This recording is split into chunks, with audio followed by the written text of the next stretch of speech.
Jonas, hello. Let's take a look at your bar chart, shall we? The bar chart, I don't know why everyone calls it a bar graph. We say line graph, but we say pie chart, bar chart, okay? Everyone seems to do this for some reason. All right, let's get into it. The bar chart compares the numbers of chips sold by Intel and AMD in France in 2017. Overall, Intel sold marginally more units than AMD throughout the year, comma, peaking at just over 125,000 in June, whereas surprisingly AMD failed to sell any in the same month. Okay, check it out. This is not really an overview. You've gotten into too much detail. Anytime you start mentioning data, it ceases to be an overview. An overview is really just the main trend. It's the most obvious thing you see here. So you really could have just stopped when you said that overall, Intel sold marginally more units than AMD throughout the year. Full stop. Or, if you wanted, you could have said all of this, peaking in June. But even that, like, you're getting into this dangerous territory where it's no longer an overview. It becomes detailed. Okay? All right, moving on. In January, Intel sold twice as many chips as AMD at 50,000. Okay. In the following month, sales of AMD experienced a five-fold increase, overtaking those of Intel. Beautiful grammar. Good job.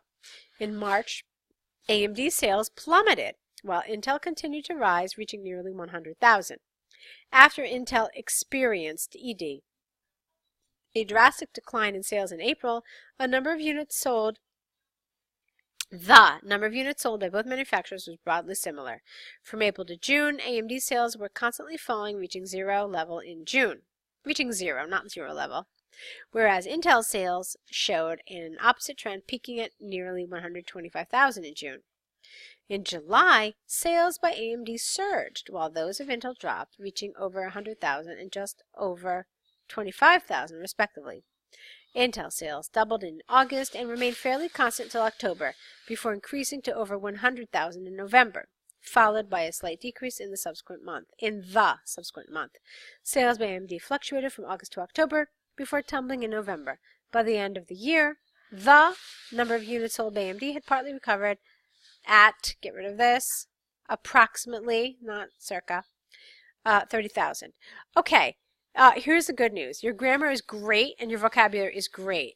So, two elements of this essay that are wonderful. Congratulations. Good job. It was a little monotonous, though. It was a little monotonous. It was just like a month-by-month, play-by-play. So this increased, this plummeted, this reached a plateau, okay, so it was a lot of this, like, I would have liked to see more selection of information, okay? In an ideal world, you would have maybe grouped some things together. One thing that a lot of really successful task ones do here is they talk about the first half of the year, which really, if you look at it like this, it has a totally different face than the second half does.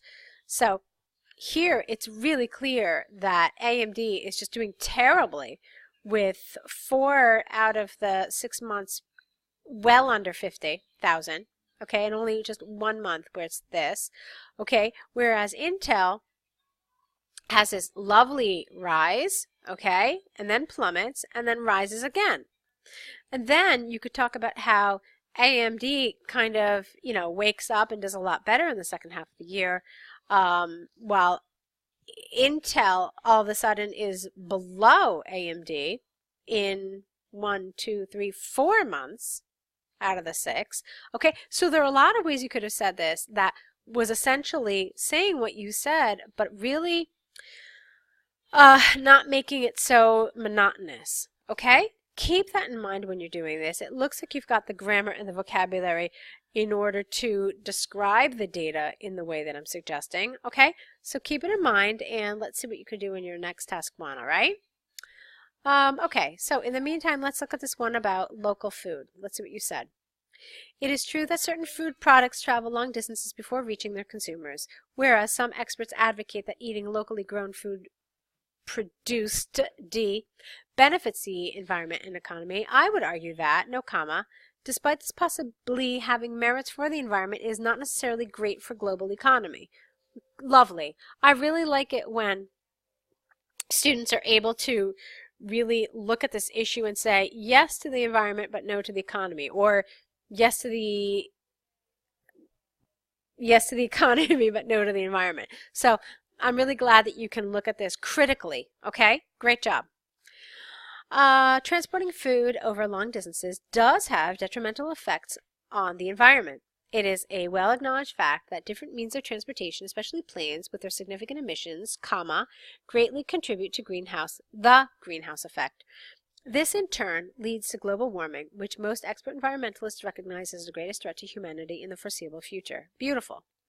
There is a movement of people, who are enthusiastic about reducing their carbon footprint, where limiting the amount of air travel is one of the measures. Therefore, in a similar fashion, each of us could take a step to preserve nature, by choosing products grown by, careful, this was clearly a typo, local farmers instead of those that are imported. All right, great, lovely, really, really nice. Most food products available in supermarkets are imported from developing countries. Get rid of the. It is often the case that one of the major sources of income in such countries is from the exports of their agricultural produce. If developed countries decide to cut off such imports and switch to consuming locally grown food, it could possibly have a dramatic impact on poorer economies. As a result of increasing globalization in modern society, economies of distinct countries are greatly connected. All right, that's a little awkward. I don't know what you mean there. If any country consequently goes bankrupt, it could result in lots of economic migrants leaving, flocking to developed countries looking for safer asylum. All right, interesting point. Okay. So, to conclude, while solely eating food produced by locals could potentially benefit the environment, this may devastatingly affect the world economy. In my view, a balanced approach is the best, so we can experience the best of both worlds. Great! I really enjoyed this, Jonas. You've done a nice job. There was just that one little area where I wasn't really sure what you were talking about. But other than that, this is a well-executed essay. You've got great grammar, great vocabulary. You've developed your ideas nicely. So, great job, okay? Just be careful with some of those little things that I already mentioned. Go ahead now and correct these essays, return them back to us corrected, add to your error correction list, and a new set should accompany your next email to us. All right, go ahead and do those things. Good luck. I'll be waiting.